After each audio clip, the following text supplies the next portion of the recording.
What if I told you that Netflix almost got sold for just $50 million and the buyer laughed at them? Today, Netflix is worth hundreds of billions, has over 200 million subscribers, and changed the way the entire planet watches entertainment. But in 1997, it was just a risky idea, launched in a world that still rewound VHS tapes. This is the story of how Netflix went from mailing DVDs in red envelopes to rewriting the rules of Hollywood forever. And by the end of this episode, you'll understand the strategic decisions that made Netflix unstoppable and the bold moves that nearly killed it. Chapter 1: The Accidental Idea, 1997. It all started with a late fee. Legend says that Reed Hastings was charged $40 for returning a copy of Apollo 13 late to Blockbuster. Frustrated, he wondered, what if renting movies didn't punish customers?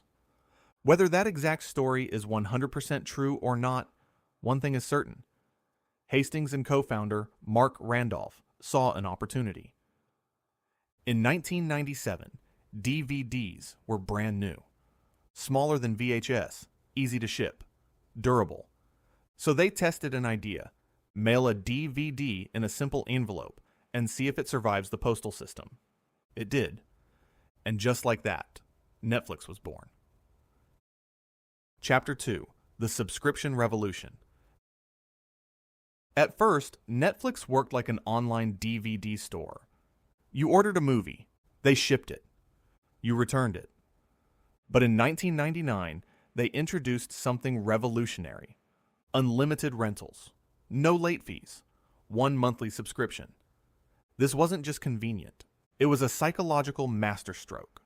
Instead of charging per movie, Netflix made customers feel free. Meanwhile, the giant in the room was Blockbuster, with over 9,000 stores worldwide. Netflix had no stores, no retail presence, no brand recognition. In 2000, Netflix was struggling, so they offered to sell themselves to Blockbuster for $50 million. Blockbuster declined. That decision would become one of the biggest strategic mistakes in business history.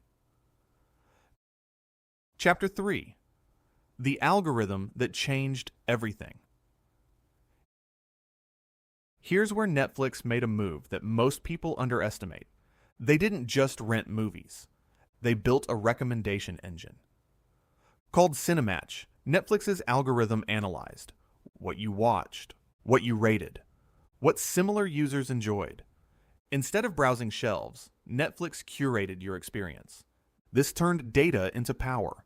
And while Blockbuster relied on physical shelves and impulse decisions, Netflix relied on personalization. That shift from physical distribution to data-driven experience changed the industry forever. Chapter 4: The Streaming Gamble, 2007. In 2007, Netflix did something radical. They introduced streaming.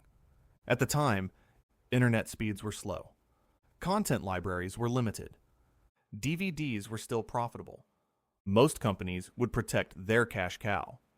Netflix disrupted itself instead.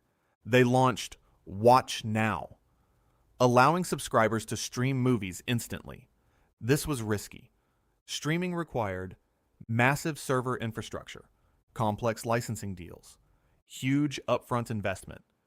But Hastings understood something crucial. The future wouldn't wait for DVD. Chapter 5: Becoming a Studio, 2013. Then came the boldest move of all. In 2013, Netflix released its first major original series, House of Cards. Instead of licensing content, Netflix created it. And they did something else revolutionary. They released the entire season at once. Binge watching was born. This shifted power away from traditional TV networks and into the hands of viewers. Netflix was no longer a distributor. It was a global entertainment empire. Chapter 6: The Mistakes and Recovery. The journey wasn't smooth.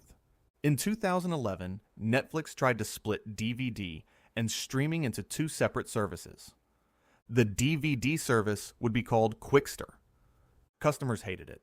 Stock prices crashed nearly 75%. Many thought Netflix was finished. But instead of retreating, Netflix doubled down on streaming and originals. That focus saved the company.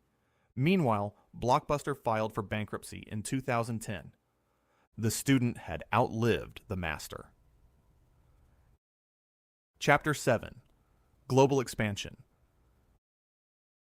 Netflix didn't stop in the US. It expanded internationally, investing heavily in local content. That's how we got Money Heist, Spain; Squid Game, South Korea. Instead of exporting only American shows, Netflix created global hits. They turned local stories into worldwide phenomena. Why Netflix won. Here's the real lesson behind Netflix's rise. They embraced technology early. They disrupted themselves before competitors could. They used data as a competitive advantage. They focused relentlessly on user experience. And perhaps most importantly, they weren't afraid to make bold, uncomfortable decisions. Conclusion: the bigger question. Netflix didn't just survive the digital revolution, it defined it. But now, with competitors like Disney Plus, Amazon Prime, and HBO Max fighting for attention, the real question is, can the disruptor avoid being disrupted? If you enjoyed this deep dive and want more breakdowns of the biggest business stories in the world, hit subscribe, because the next giant we're dissecting might surprise you.